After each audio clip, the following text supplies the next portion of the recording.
So hello guys, and welcome back to yet another exciting series of DG Guru. And in this series of ours, I'll try to make you understand how to do the keyword research part for SEO.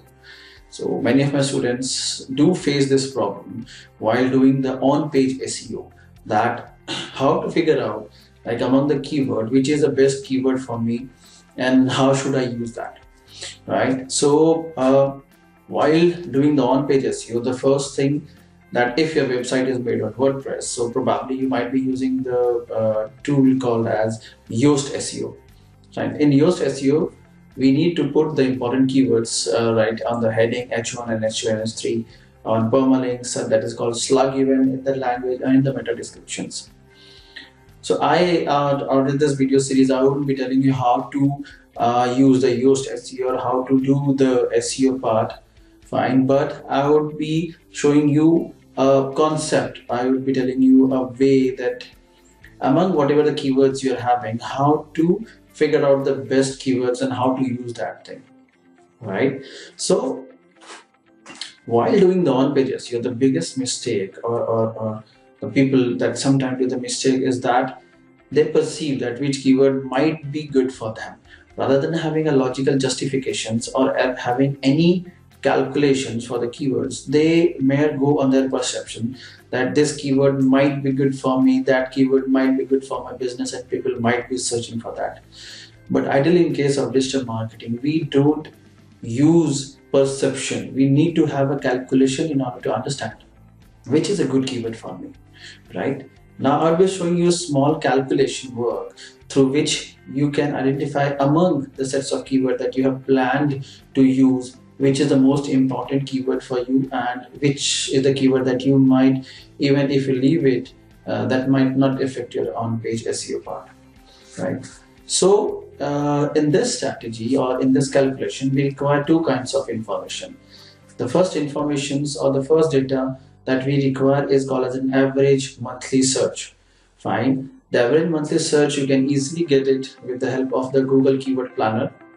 Fine, you just need to do Google ads.google.com, and out there on the tool section you can have the Google Keyword Planner. So what you need to do first is write down the sets of keywords, whatever you want to use it on your website. Like almost you're having like 100 to 100 keywords that you want to use it. Fine, write down all the 100 and 200 keywords in sequence, right? For every keyword, you need to search two data. First, for the average monthly search that I was talking about, and second is the competition. Now, competition, you might get confused by seeing the competition term in the AdWords, like in the keyword planner as well. So ideally, that competition is not used for SEO. That competition basically symbolizes for the Google ads, like what is the frequency of that keywords which is being used by the advertisers to make an ad. But right now we are talking about SEO, so we are not spending any money. So the competition statistics which appears in the Google Keyword Planner, it's not for SEO. So now in order to understand the competition in terms of SEO, we need to check the same word on Google, right? We need to write the word on Google and search how many number of results are coming on that word. So how it works, suppose I am trying to come up, like my business is of selling of shoes and one of my keyword is buy shoes online. So if I want to come up on the term called buy shoes online, so ideally I need to beat the number of websites which are there, or ideally that's web pages which comes in the Google search result. So when you write buy shoes online on Google, so in SERP, you can see a specific number which is just below the screen or just below the search query, like there are numbers in crores, like how many number of web pages has appeared while trying to search that keyword, right? So if you want to come on Google page number one, ideally you need to beat all those numbers of results or all those web pages which are coming out there. So that is your actual competition. Fine. So now what you will require, you need to prepare a graph, an Excel sheet fine, in that having three kinds of data. So just I'll try to show the same thing on board. Fine, try to understand. So you need to prepare a small Excel sheet. Fine, and the first thing would be this is your serial number 1, 2, 3, 4, 5, 6, 7. I'm just taking a sample of 7 keywords so that I can make you understand how to proceed with that. Fine, and this is my keyword. So my keyword might be like A, B, C, D, E, F, and G, right? These are my keywords that I want to use it for the on-page SEO. Now I need two data. Like the first data is average monthly search, right? And second data is competition. So just try to make this thing clear.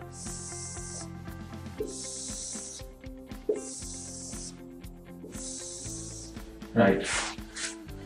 So now we need to fill all these informations of every keyword, each keywords. So I'll write like, suppose its average monthly search is 10, it's 5, 1, 2, 11, 9, and 3. It is just a random number that I have written. Fine.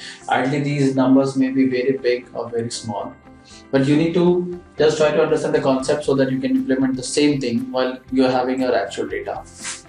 Same, I'll try to do it in the competition. Like the competition is 50, its competition 49, its competition is like 10, and even it is 11. So I'll try to make it like 40 again, 35 and 60. Suppose, fine, this is the data. Now the next step that we need to do out in this data is we need to search the high and the low. Like among the average monthly search, among this data only, we need to see like which is a high or which is low. Like in this data which I'm having, the lowest figure is 1, fine, and the highest figure is 10. So I can say 10 is high, right? 5 even I can take it as like it's neither high nor low, but ideally right now we are having two options that we can choose, high or low. So I am keeping it as a high, 1 is low, 2 is again low, 11 is again high. I'm sorry, the highest is 1 and the lowest is 1 and the highest is 11. Mistake took the 10 one, but no issue. So I'll do one thing, I'll make this 5 as low rather than making it high, because it's gone till 11. 9 is again high and 3 is again low, right? So 10 is high, 5 is low, 1 is again low, 2 is low, 11 is high, 9 is high, and 3 is again low. This I am able to do this with a comparative analysis, like seeing among this data which is high and which is low. Fine. Similarly, I'll try to do the same process with the competition. Like I can see lowest is 11 and the highest is 60. So 50 is again high, 49 is also high, 10 is low, 11 is low, 40 is high, 35 I am taking it as again low, fine, and this is high, right?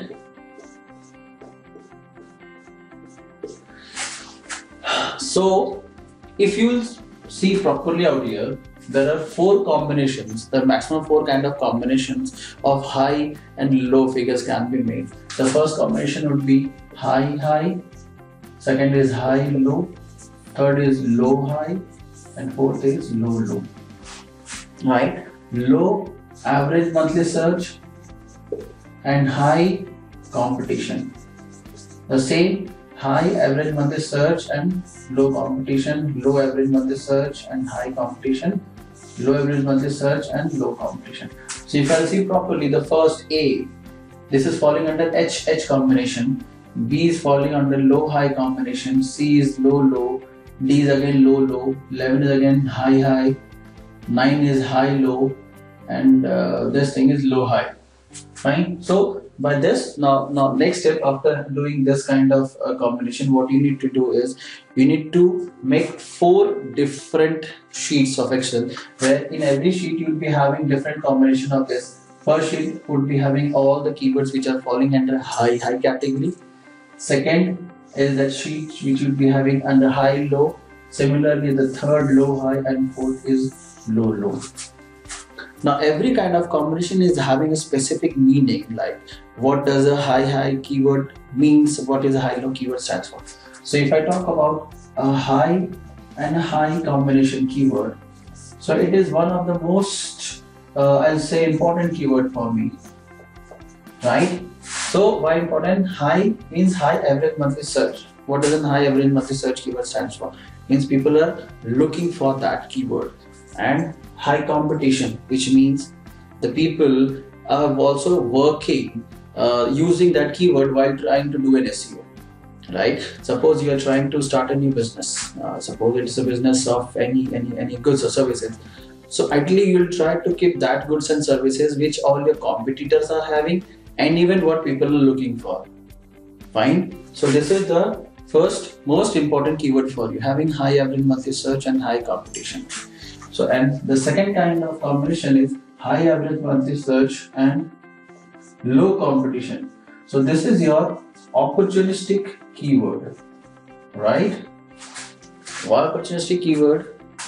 High average monthly search, which means people are looking for this keyword a lot, right? They are highly searching for this keyword.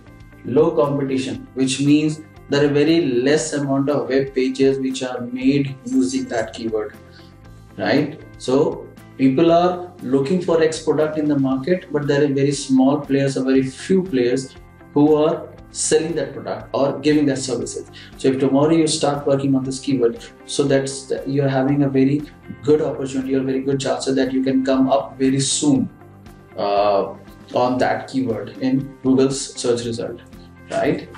Similarly, the third combination is low high. So low average monthly search and high competition. I call it as a foolish keyword. Why foolish keyword? Low average monthly search. No one is looking for that keyword. No one is looking for the service. No one is looking for that product. And high competition. Large number of pages which are made on that product. So which no one is searching for. The services which no one is looking for. Why should I invest so much of time or efforts in trying to come up on that keyword, which is neither anyone is looking and nor they are interested in that word, right? Third is your low average monthly search and low competition. Now this should be called as a futuristic keyword. This is futuristic keyword. Futuristic keyword, why? Because neither anyone has started working on that keyword. Now people are right now looking for that products or services. So tomorrow, like if today you'll start working on that keyword, so Google bots will recognize you.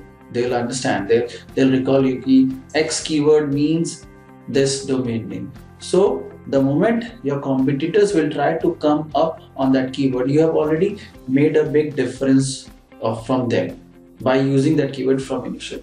So by having this kind of keyword, you can use this keyword as actual tag on the headlines or in the permalinks, so that because these are the most important keyword of yours. Don't use this keyword, and you can use these kind of keywords on your body, so that even the Google crawler and bots do consider the keywords which are present in the body and other places. Fine. So I hope you have understood how calculatively we can have an understanding which kind of keyword is a good keyword for me, and how to have a logical explanation of which keyword I should ideally work upon and how to use that, right? In case of any doubts in this understanding or any kind of stuff, kindly leave your question in the comment section so that I can get back to you for the same, right? Great. So hope you have understood everything and you have liked my video. So if you have not subscribed to my channel till now, kindly just click on the subscribe button and hit the bell icon, so that next time whenever I'm coming up with any new concept or videos, you can get the same updated one. right? So thank you guys for watching this video and have a great day ahead. Thank you.